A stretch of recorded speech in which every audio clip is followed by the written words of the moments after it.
అమ్మవారి అవతారం ఏంటి అంటే శైలిపుత్రి.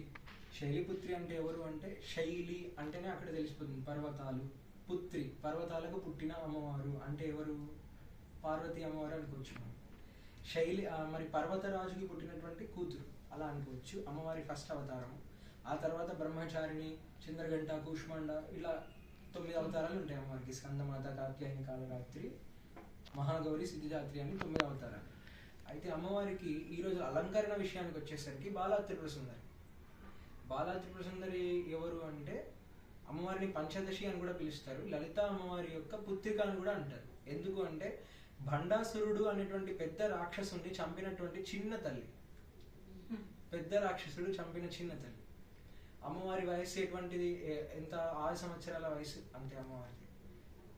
ఎలా భండపుత్ర వధోద్యుక్త బాలా విక్రమణంత. భండాసురుడిని భండపుత్రులను చంపింది. సారీ, భండపుత్రుడు అంటే భండాసురుడు అంటే ఆయన శరీరం నుంచి అనేక మంది భండాసురులను సృష్టించేటువంటి శక్తి ఉంటుంది. అటువంటి భండపుత్రులందరినీ కూడా ఏకధాటిగా ఒకసారికి చంపేసింది అమ్మవారు. ఈ అమ్మవారి అవతారమే బాలా త్రిపుర సుందరి. ఈరోజు ప్రధానంగా మనం అమ్మవారి పూజ చేసుకున్నాం.